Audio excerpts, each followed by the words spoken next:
서기현 목사님께서 하나님의 세미한 음성이라는 제목으로 말씀 전하실 때 만원에 받으시기 바랍니다. 아멘. 반갑습니다. 또 이렇게 장로님과 예배 자리에 이렇게 함께 할 수 있어서 큰 영광입니다. 네. 또 이렇게 매주마다 교회를 떠나서 또 믿음의 성도들끼리 함께 모여서 예배하는 이 자리가 하나님께서 기뻐하신 복된 자리일 줄로 믿습니다. 네. 이 앞전 주부터 위드 코로나 시대가 시작이 돼서 교회도 50% 이렇게 확진자 백신 접종자들에 한해서는 무한대로 이렇게 예배할 수 있다라고 했는데 우리 교회도 보면 한 절반 조금 넘게 여전히 출석하시는 것 같더라고요. 아직도 마음의 준비가 안 돼 있는 듯합니다. 여기에 있는 분들은 다 신앙이 있으셔서 그래도 다들 교회 나가셔서 예배하시리라고 믿어요. 이 자리는 오면서 교회는 안 나가면 아버지 싫어하실 겁니다.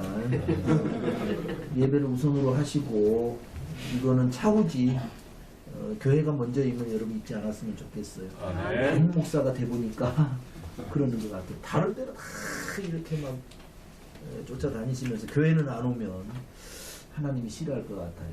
그 뭔 생각을 또 해봤냐면 제가 화요일 날인가 제가 모임이 하나 있어서 목사님들끼리 북한산 쪽에 갈 일이 있었어요. 가는데 카페를 이제 저희들이 북한산 바로 밑에 카페를 좀 가게 됐습니다. 근데 차를 못 마시고 나왔어요.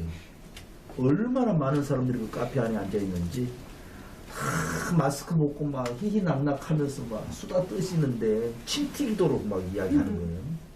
교회는 마스크 다 하고 소리 못 지르게 하고 통성기도도 못하게 하고 화가 조금 날려다가 목사님이라 뭐 화도 못 내고 제가 저희 교회가 매주 금요일날 2시에 고운요양원이라고 있습니다. 롯데 마트 뒤쪽에 가면 고운요양원이라고 하나 1년 전에 생겼더라고요. 저희들 있는지도 몰랐는데 거기에서 우리 집사님 한 분이 행정적인 그 일들을 다 처리하는 과장님으로 계셨어요. 그래서 그분이 예배를 요청을 하신 거예요. 그래서 어르신들이 108명이 계시는데 또 하필이면 108이죠. 9명이면 좋을 텐데 어쨌든 하여튼 108명이었어요. 그래서 어르신들이 이제 예배 생활을 하시던 분들이 많으셨던 거예요. 신앙생활 하셨던 분들이 예배도 없고 하니까 답답한 거잖아요. 그러니까 예배 있는 요양원으로 가겠다 이렇게 한 40-50명이 하시는가 봐요. 그렇게 그러니까 이제 발등에 불 떨어지는 거잖아요. 그래서 우리도 예배를 드리자 이제. 그래서 이제 찾다가 보니까 우리 교회가 좀 가깝고 그리고 또 나집사님 우리 동신교 나집사님이 거기에 이제 과장님으로 계시고 하니까 그분이 추천을 한 거죠. 우리 교회 가깝게 있고 또 교육자들 여럿 있으니까 담임 목사님 매주 못 오더라도 돌아가면서 올 수 있으니까 그렇게 하면 어떨까요? 해가지고 이제 저희 교회가 그걸 어떻게 노를 못 하겠더라고요. 예배 요청을 해오는데 어떻게 우리가 노를 하겠어요. 그래서 이 앞전주부터 가서 이제 이번 주까지 2번을 가게 됐어요. 이 앞전주는 제가 첫날이었으니까 갔고 이번 주는 이제 부교육자들 돌아가면서 이제 가고 있는데 저희 교회도 지금 노인복지로 해서 890평에 400평에 허가가 나 있어요. 동심원이라고 아세요 혹시? 네. 동심원? 네. 바로 뒤에 890평 우리 장로님이 아실 것 같아요. 우리랑 관계가 있어서. 그 다음에 그 옆쪽으로 690평이 바로 붙어 있는데 2000평이었는데 이제 서해 쪽에서 300평을 가지고 가고 대토로 180평을 저희들이 받고 이런 과정에서 400평이 허가가 나 있어요. 그래서 지금 당장 못해서 맨 구청에서 매년마다 전화가 와요. 할 거냐고 안 할 거냐고 맨날 막 압력이 들어오는데 우리도 이제 때가 된 것 같다라는 생각이 들어지는 거예요. 그래서 이제 요양원에 예배 요청이 왔기에 거절할 수가 없어서 갔어요. 근데 상상보다 많이 모였었어요. 한 50명 정도 어르신들이 모였는데 그 가운데 직원들까지 막 서서 이렇게 같이 또 돌보시잖아요. 관리하고 그랬으니까 한 60여 명이 예배를 드린 것 같아요. 요양원에서 그렇게 많이 예배 드리는 건 정말 참 보기 드문 일이다라고 생각을 했죠. 그래서 저도 생각했습니다. 아이고 나도 앞으로 멀리는 30-40년 후면은 나도 이런 모임, 이런 모습이 아닐까라는 생각이 드는데, 여기도 뵈니까 제가 예언한 가실까요? 한 50년 후면은 다들 거기에 계시잖아요. 뭐 그럴 상황이 될 텐데, 가서 이제 물어봤습니다. 제가 교회를 다녀보신 분들 계셨느냐라고 손 한번 들어보라고 했더니 신앙생활 했습니다라고 손 드신 분이 한 10여 명 되셨어요. 근데 아마 그 중에 인지 능력이 좀 떨어지셔서 내가 교회 다녔나? 뭐 잘 못 알아들었던 분들도 있고 하면 한 15명에서 18명 정도는 아마 신앙생활을 했지 않았을까라는 생각이 들어지고, 나머지 뭐 4, 50명은 진짜 뭐 신앙생활을 전혀 안 해보신 분들이 아니었을까 생각이 들어졌어요. 그래서 거기에서 이제 구원의 메시지 전하고 예수님 영접하고 천국에 대해서 소개하고 이렇게 해서 돌아오게 됐는데요. 정말 뜻깊은 그런 시간이었죠. 야, 연세 많은 분들, 여기 뭐 신천지는 없으시죠? 신천지는 나이 먹고 아픈 사람들 전도 안 한대요. 진짜 사실은 우리 기독교 입장에서는 그분들이 더 중요하잖아요. 왜? 살 날 얼마 안 남으셨으니까 천국 가셔야 될 거 아니에요. 사실은 남녀노소를 구분하지 아니하고 복음을 전하고, 특히나 뭐 나이가 좀 연세가 지긋하고 살 날이 얼마 안 남으셨다라고 뭐 내가 판단하기는 그렇지만은, 그런 분들에게 복음을 더 증거해서 하나님의 나라 천국으로 가게 하는 게 우리의 역할인데, 그죠? 여러분들 의식이 좀 바뀌어야 된다라는 생각이, 교회가 요즘에 보시면 아시지만 주일학교 중고등부 청년부가 정말 많이들 약해 있어요. 우리 교회도 마찬가지고요. 어느 교회든지 다 지금 그런 상태예요. 앞으로 20년, 30년 이후에는 교회가 비워지지 않을까라는 생각이 들 정도예요. 송도도 지금 10만이 넘어간 상태인데 2만원 아파트 지금 계속 짓고 있지 않습니까? 앞으로 20년, 30년 후에는 어떻게 될까 상상이 됩니다. 2만원 아파트들이, 집들이 분명히 비워지는 그런 날이 오게 될 텐데 라는 생각을 하게 되거든요. 그래서 지금 저도 하나님의 음성을 많이 듣고자 노력을 참 많이 합니다. 여러분들도 그러시리라고 믿어요. 하나님의 음성을 듣고 싶은 그런 성도들, 하나님의 음성을 날마다 듣고 싶어하는 성도들. 그래서 오늘 저는 여러분들과 같이 제목을 이렇게 잡았습니다. 하나님의 세미한 음성이다 라고 하는 그런 제목으로 여러분과 같이 말씀을 잠깐 나누고자 합니다. 말 중요할 것 같아요. 특히 이제 로펌 같은데 변호사님들 뭐 많은 분들과 이렇게 접하다 보면 뭐 이런저런 많은 사람들과 만나게 되겠죠. 뭐 부탁을 하기 위해서 또 하기 위해서 오시지만은 대리에 자기가 꼭 주인처럼 큰 소리 지르고 하는 사람들도 뭐 여럿 있을 거란 말이죠. 저도 여러분들도 수많은 사람들 만나시죠? 얼마나 많은 사람 만납니까? 저도 그렇습니다. 성도들 똑같은 마음은 아니더라고요. 보니까 웬만하면 목사님하고 이렇게 목사님 말을 들어주면 좋겠는데, 아유, 아닌 분들이 더 많아요. 솔직히 말하면 저 어디 교회인지 잘 모르시죠? 우리 교회 어디 있는지 잘 몰라서 그냥 이렇게 말하는 거예요. 또 아이고 동심교회 목사님 오셨다는데 막 이러더라 막 하지 마시고. 아무튼 그래, 성도들이 다 한 마음이 아니에요. 그래서 보면 목사님은 주의 종으로 예전과 너무 달라요. 사실은 예전에 우리 장로님 신앙생활 한참 전에는 목사님 화장실도 안 가는 줄 알았다잖아요. 그 정도는 목사님과 옆에 있는 것 자체도, 역사한 목사님을 바라보는 것 자체도 그렇게 목사님에 대한 인식 자체가 그렇게 거룩함이 느껴졌었는데, 요즘에는 아니 목사님자도 안 붙여. 목사 막 이러고 막 있고 막 이런 시대가 되면 너무, 물론 목사님들도 조금 스스로 자제하지 못하고 그 중에서는 또 여러분들이 이탈하는 분들이 있기는 해요. 그렇지만 다 그러는 건 아니잖아요. 그렇다면 여러분들도 마찬가지죠. 여러분 목사님들을 섬길 때, 여러분 목사님들 생각할 때 정말 겸손함으로 주의 종으로 누구에게 소개할 때도 우리에게 목사님이시라고 하면서 막 하면서 잘 이렇게 섬겨주는 모습이 정말 필요하죠. 그런데 이 말 한마디가 얼마나 서로에게 아픔을 주고 상처를 주고, 그렇지만 반대로 생각해보면 그 말 한마디에 위로를 받고 힘을 얻는 그런 경우가 얼마나 많은지 몰라요. 오늘 말씀해 보시면 하나님의 음성이 나와요. 하나님께서는 여러 가지 방법으로 말씀하세요. 여러 가지 방법으로 사람들에게 다가오세요. 성도들에게 다가오세요. 여러 가지 방법으로.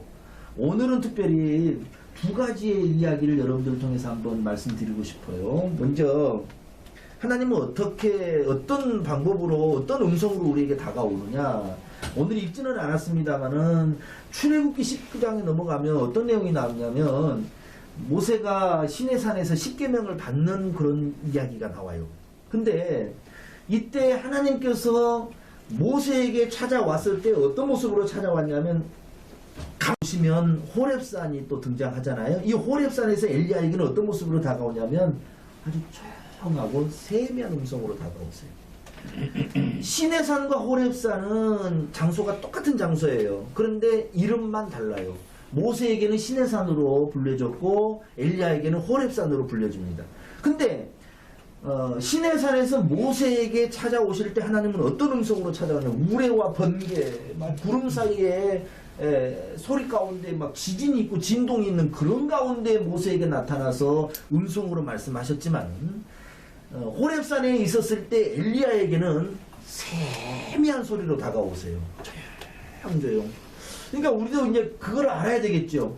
우리가 보편적으로 기도할 때 어떻게 기도하면, 하나님 나에게 막 응답해 주세요, 막 강하고 능력 있게 막 응답해 주세요, 어떤 방법으로라도 막 응답해 주세요, 막 이렇게 우리가 기도할 때가 있거든요. 물론 하나님이 급하고 강하게 능력 있게 그렇게 응답하시면서 다가오실 수도 있으세요. 그렇지만 또 한편으로는 조용하게 세미하게 우리에게 다가오시는 하나님이셔요. 다시 말하면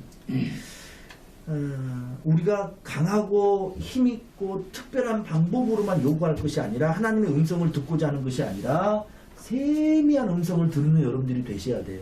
오늘도 제가 와서 이렇게 여러분에게 말씀을 전하지만, 하나님은 강하고 힘있고 능력있게 응답하실 수도 있지만은 세미하게 우리에게도 응답하시는구나 라는 사실을 여러분들이 알았으면 좋겠어요. 그래서 강하게만 요구하지 말고 세미한 음성을 들으려고 항상 여러분들이 힘쓰는 성도들이, 힘쓰는 그런 성도들이 됐으면 좋겠습니다. 네. 호렙산에 엘리야가 지쳐서 호렙산으로 가게 되잖아요. 그 과정을 잠깐 생각해 보면, 열왕기상 10장에 18장에 넘어가 보면 이세벨을 중심으로 한 우상을 섬기는 선지자들 850명과 싸움을 하게 돼요. 영적 싸움이죠. 그때 엘리야는 엄청났었습니다. 어디서 그런 힘이 용기가 났는지 모르겠어요. 850명 모아라, 나랑 대결하자. 소 2마리 끌고 와라. 그리고 2마리 중에 골라라. 그러니까 850명 선지자 중에 선지자들이 소 1마리를 골랐어요. 제단을 쌓아라. 그리고 그 위에 각을 떠서 제물을 올려놓아라. 기도하자. 불이 떨어져서 제단에 불을 붙게 하는 이가 참신임을 우리가 알게 하자. 믿게 하자. 이렇게 해가지고 먼저 바알신을 섬기는 850명들이 선지자들이 죽기 살기로 기도했잖아요. 도저히 안 되니까 막 칼과 창으로 자기 몸을 막 해야 합니다. 피가 막 흐를 정도로. 그런데도 응답이 없습니다. 왜 그랬죠? 왜 그랬을까요? 사람이 만든 우상이니 그게 불을 낼 이유가 없죠. 그런데 이제 엘리야가 성도들 가까이 모으게 하십시오. 그리고 제단을 다시 수축합니다. 12돌을 놓고 제단을 수축하고 그 위에 소를 잡아 각을 떠서 올려놓습니다. 그것으로 끝나지 않았습니다. 4통의 물통을 가지고 와서 물을 부어라. 또 한 번 부어라. 또 한 번 부어라. 몇 번을? 3번을 붓습니다. 그러면 12통이 부어진 거죠. 그러자 제단 위에 축축하게 물이 젖지 않겠어요. 그리고 또랑을 팠는데 그 또랑에 물이 넘칠 정도였습니다. 왜 그랬을까 생각해 봤습니다. 왜 그랬을까? 똑같은 방법으로 했다면 이 친구들이 가짜뉴스 만들어냈죠. 똑같은 방법으로 했다면, 아이씨, 뭐 뒤에서 막 이제 조작을 해가지고 어떻게 불을 냈겠지, 뭐 이렇게 했을 것 같단 말이죠. 그러니까 사람들 보는 앞에서 물을 갖다 계속 붓는 거예요. 12통을 갖다 부어서 축축하게 젖어있는 상태에서 기도하니까 어떻게 돼요? 불이 떨어졌죠. 그리고 또랑에 넘치는 물까지 바싹 말라버리는 그런 기적을 보게 된 거예요. 이것을 통해서 하나님이 하시다라는 사실을 보게 한 거죠. 여러분, 도적설이라는 단어 들어보셨어요? 예수님께서 십자가에 못 박혀 죽으셨어요. 그리고 무덤에 장사되셨어요. 분명히 다 알아요. 예수님이 부활할 거다, 부활할 거다, 부활할 거다. 알았어요. 그래서 어떻게 했죠? 무덤 앞에 군인들도 세웠어요. 왜? 예수님의 시체를 훔쳐갈까봐. 이게 도적설이에요. 그리고는 그들이 말해요. 예수님이 시체를 훔쳐다 놓고 예수님이 부활하셨다라고 얘들 뻥칠 거라는 거예요. 이게 도적설이거든요. 그러니까 이것도 마찬가지예요. 엘리야가 850대 1로 영적인 싸움을 할 때 똑같은 방법으로 했다면 이것들 뒤에서 뭐 이상하게 지금처럼 막 스위치만 팍 누르면 불이 확 살아나고 뭐 많이 발달해서 이렇게 된다면 모르고 그때 당시는 그렇게도 어렵지만은 그래도 그렇게 조작을 했다라고 할까 싶으니까 그렇게 물을 갖다 붓고 해서 정말 하나님이 하셨다라는 것을 확실하게 보여주고자 싶었던 거죠. 그 일이 이제 18장에서 나왔던 겁니다. 이 상황을 보고를 받은 이세벨이 난리가 난 거예요.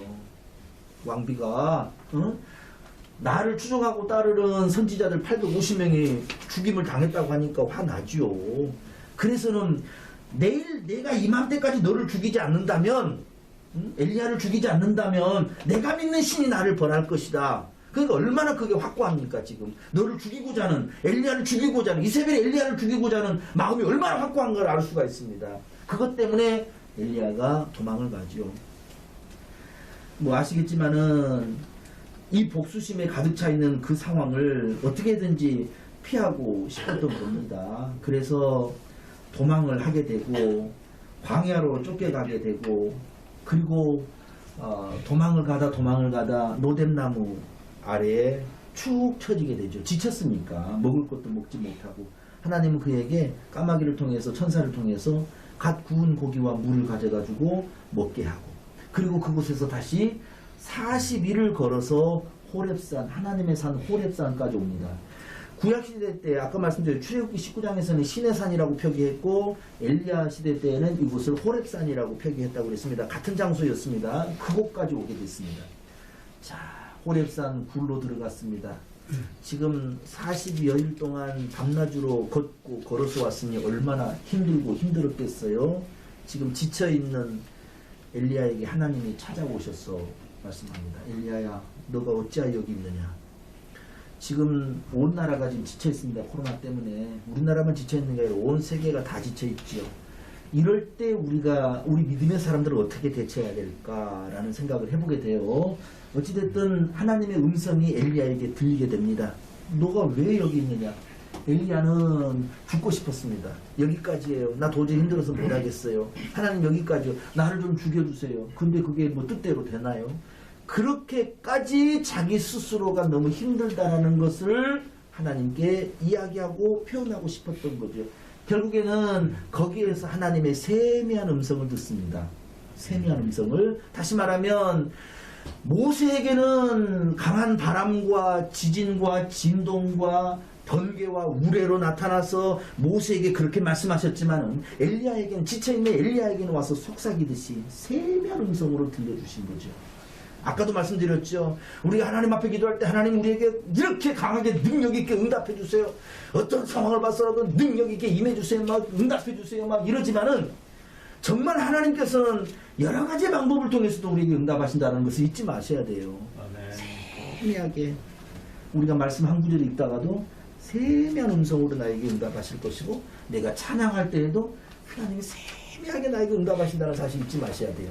크고 능력 있게만 생각하지 말고 세미하게. 그래서 우리는 항상 하나님의 음성을 듣고자 노력해야 돼요. 그래서 여기서 보면 정말 우리가 어떻게 이것들을 잘 캐치하느냐가 정말 중요한 것 같아요. 이게 하나님의 음성 맞느냐?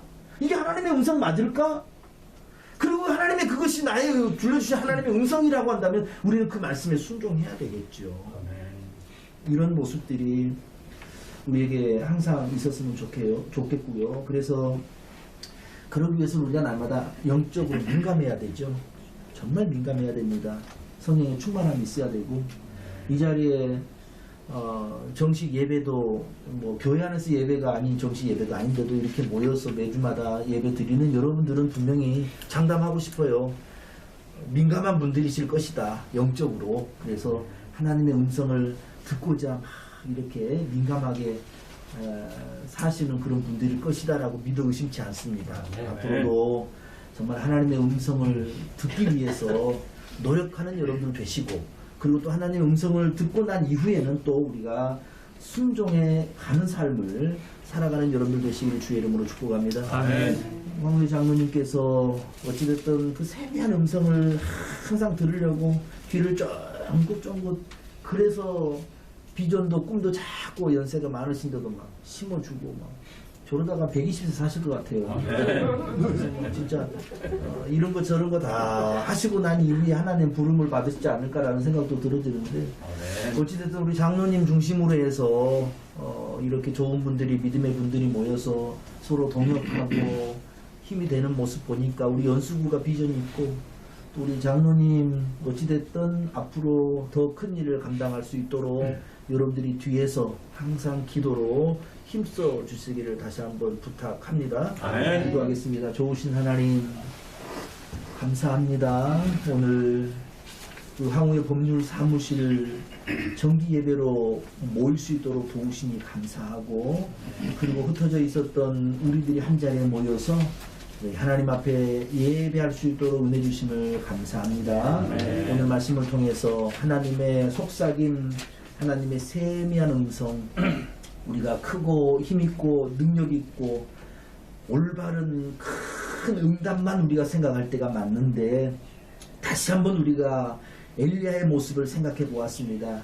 호렙산 굴에 들어가서 처져 있는 그에게 다가오셨던 하나님이 세미한 음성으로 속삭이듯 엘리야에게 새로운 비전과 사명을 주셨던 것처럼, 우리도 하나님의 음성, 세미한 음성을 듣고자 날마다 귀 기울이며 날마다 영적으로 민감한 성도들의 삶을 살아가도록 도우시옵소서. 날마다 성령 충만한 성도로 살아가게 하여 주옵소서. 하나님, 특별히 우리 장로님을 중심으로 한 믿음의 동역자들, 항상 기도의 동역자들입니다. 기도의 힘으로 장로님 날마다 서게 하시고, 기도의 힘으로 법률 사무소가 날마다 복을 받게 하시고, 인천을 대표하며 이 나라 이민족을 대표하는 황현씨 법률 사무소가 되도록 축복하여 주옵소서. 주께서 모여있는 우리 모두 가운데 함께 하사 여러가지 어려운 힘든 그런 시기를, 그 터널을 지나고 있습니다. 힘을 주옵소서. 일어설 능력을 더하여 주옵소서. 섬기는 교회들마다 주의 종들에게 능력이 7배나 임하게 하여 주옵소서. 모든 예배 가운데 영광을 받으시니 감사하며 예수님의 이름으로 축복하며 기도하옵나이다. 아멘.